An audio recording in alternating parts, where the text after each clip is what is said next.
Bismillahirrahmanirrahim. Assalamualaikum warahmatullahi wabarakatuh dan salam Malaysia Madani. Sebelum melebarkan layar, bolehlah kami memperkenalkan diri. Berdirinya kami di sini, saya Cikgu Nur Syafrina binti Osman bersama dua orang sahabat saya iaitu Cikgu Muhammad Syahir bin Yusof Dajibi dan Cikgu Salwa Rohazina binti Abdul Wahab. Kami bertiga dari SK Jalan Pego. Terlebih dahulu kami ingin mengucapkan ribuan terima kasih kepada pihak penganjur dan JPN Perak kerana menyediakan platform kepada kami untuk berkarya seterusnya memperkenalkan inovasi sulung iaitu Roda FT Bulan.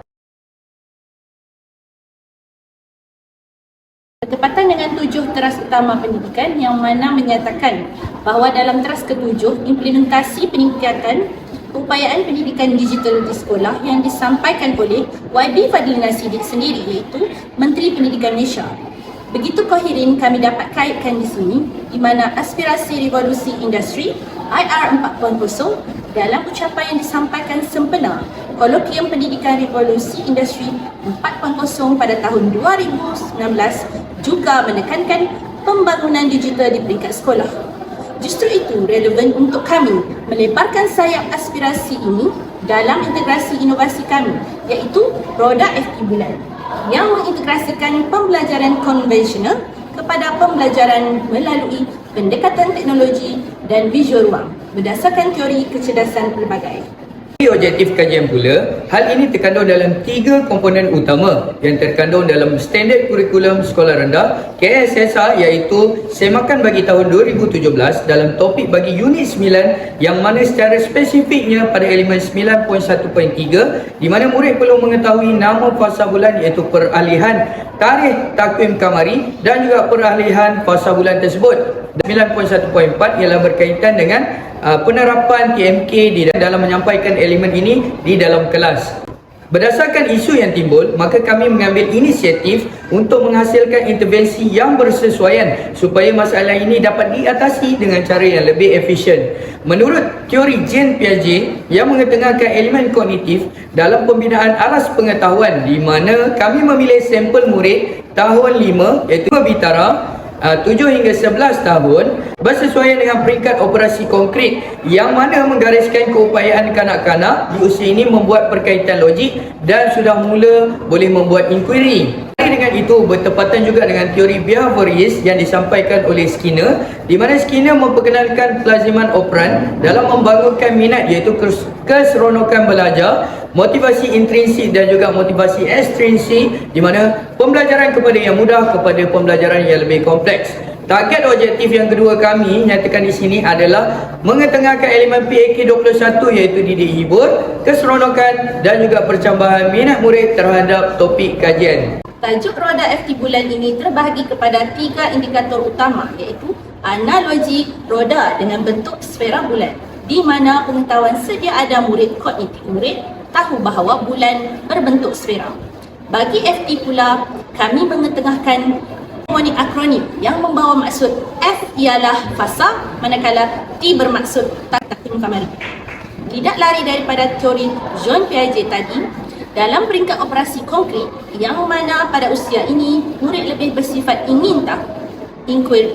Murid mungkin nampak biasa saja tapi secara tidak langsung murid akan inquiry terhadap akronim yang dibina sebagai tajuk dan pendekatan atau teknik yang kami perkenalkan kepada murid dalam menghafal fakta berkaitan. Terdapat 3 jenis perasaan ingin tahu iaitu diverse, pengalaman semasa kanak-kanak iaitu berdasarkan pembacaan novel, epistemik dan empatik berdasarkan pemikiran dan perasaan.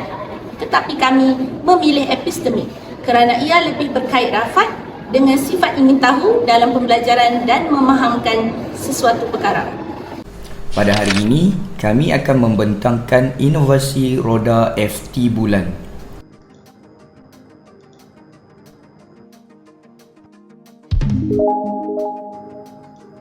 Pertama sekali, mari kita lihat fasa anak bulan.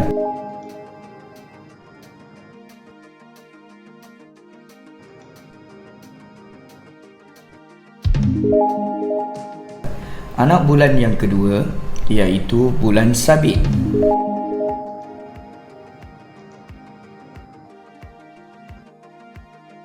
Kedudukan bulan sabit adalah sama.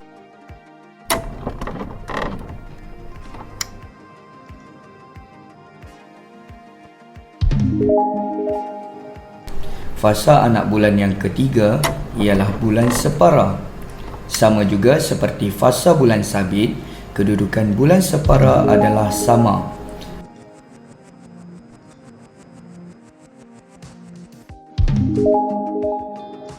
Fasa bulan yang keempat ialah fasa bulan hampir purnama.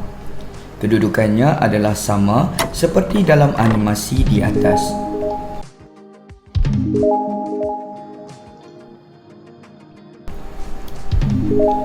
Fasa bulan berikutnya ialah fasa bulan purnama.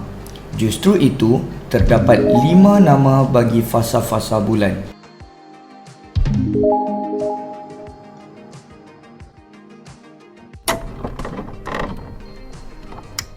Sekarang, kami akan membentangkan berkaitan tarikh bagi takwim kamari melalui metodologi animasi di atas. Langkah yang pertama, bahagikan fasa-fasa bulan kepada separuh sahaja, iaitu melibatkan fasa anak bulan, fasa bulan sabit, fasa bulan separa dan juga fasa bulan hampir purnama. Teknik yang diguna pakai ialah mengikut rakaat solat, iaitu 2 rakaat bagi solat subuh. Untuk fasa bulan berikutnya ialah dengan mengingat rakaat solat zuhur, iaitu 4 rakaat bagi fasa bulan sabit. Bagi fasa seterusnya ialah dengan mengingat rakaat solat asar, iaitu 4 rakaat untuk bulan separa. Fasa bulan hampir purnama ialah dengan mengingat rakaat solat maghrib, iaitu 3 rakaat. Justru itu, murid dapat mengingat tarikh-tarikh apabila berlakunya fasa-fasa bulan. Langkah seterusnya ialah dengan menggunakan kaedah cermin, di mana fasa bulan hampir purnama adalah sama bilangannya dengan fasa bulan purnama, iaitu 3. Bagi fasa bulan hampir purnama adalah sama dengan bilangan hari bulan separa, memandangkan fasa bulan separa berada sejajar seperti dalam animasi, maka bilangan harinya adalah sama. Bagi fasa bulan sabit, bilangan harinya adalah sama kerana kedudukannya yang sejajar seperti dalam animasi. Justru itu, murid boleh mengingat semua tarikh bagi takwim kamari dengan hanya mengingat rakaat solat sahaja. Contohnya, seperti bilangan hari pada fasa anak bulan, iaitu berlaku pada tarikh 1 dan 2. Seterusnya, fasa bulan sabit berlaku 4 hari, iaitu pada 3, 4, 5, 6 hari bulan. Bagi fasa bulan separa, iaitu 7, 8, 9, 10. Bagi fasa bulan hampir purnama, iaitu 3, bermaksud berlaku pada 11, 12 dan 13 hari bulan.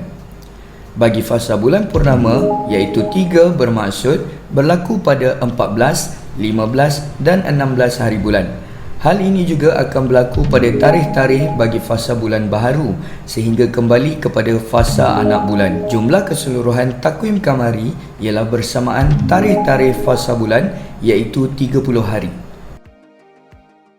Pada data pra dan pos kajian, kami telah membahagikan soalan kepada 3 bahagian selari dengan konsep soalan UASA ujian akhir sesi akademik yang terkini, iaitu objektif dan struktur B dan C. Mungkin kognitif murid sedia tahu soalan struktur B dan C sukar kerana tiada pilihan jawapan dan murid perlu mempersiapkan diri dengan hujah fakta mereka semasa menjawab soalan. Jika dilihat pada sesi pra, kerap kali berlakunya situasi fluctuate di mana naik turun dalam graf oktav seperti dalam paparan slide slide tersebut. Soalan diberikan melalui kaedah konvensional, iaitu ujian bertulis dan pendekatan teknologi juga digabung jalin menerusi gamifikasi kuis Kahoot bertepatan dengan aspirasi KPM IR 4.0 dan pembelajaran didik hibur PAK 21. Secara tidak langsung, murid telah melalui aplikasi teori pembelajaran konstruktivisme Piaget dan Brunner. Perspektif konstruktivisme menitik beratkan pengalaman pendidikan yang boleh membantu kanak-kanak membina ilmu pengetahuan. Secara beransur, murid sebenarnya membina aras memahami dan mengingat sesuatu fakta baru ke arah yang lebih berperingkat dan membina. Murid sudah mula menguasai nama fasa dan kedudukan fasa bulan dengan tepat secara pantas. Murid juga menguasai tarikh takwim kamari dengan sangat baik melalui eviden ujian POS. Berdasarkan graf oktav ujian pra dan POS telah membuktikan keesaran data yang diperolehi. Kami juga mendapati murid sendiri sudah boleh menegur kesalahan rakan mereka semasa menjawab soalan. Begitu juga sudah boleh mengira tarikh takwim kamari tanpa melihat sebarang nota atau rujukan menerusi teknik yang diterapkan. Pada minggu ketiga, selepas teknik ini diterapkan, kami mengambil inisiatif untuk menguji semula murid dan kami dapati murid sudah berjaya mengukuhkan aras kognitif mereka dengan menjawab soalan dengan pantas, tepat dan secara tidak langsung. Mereka sudah menguasai fakta dalam jangka masa yang panjang. Alhamdulillah, setelah teknik melalui inovasi kami ini diimplementasikan, murid sudah mula boleh menyebut, menghafal dan segelintir murid sudah boleh mengaitkan dengan situasi sebenar. Hala memanggil dan menyatakan nama fasa bulan tersebut di samping mampu menyatakan tarikh khusus dalam takwim kamari. Begitu juga ada murid yang sudah mula bersoal jawab di dalam kelas bersama rakan mereka secara santai. Kami menyadari guru sebagai ejen perubahan dan pemudah cara dalam menyampaikan ilmu. Bahkan bagi menjukil bakat, minat dan motivasi ekstrinsik dan juga intrinsik murid juga merupakan tanggungjawab guru. Kami percaya sepenuh hati, era abad 21 ni penggunaan teknologi ialah kunci bagi menawar minat murid dalam mendalami sesuatu ilmu dan pendekatan teknik yang bersesuaian mampu memberi impak yang lebih efektif berbanding kaedah konvensional. Begitu juga dengan pendekatan yang akan datang, kami akan mengembangkan inovasi ini kepada reality iaitu AR. Sekian, terima kasih.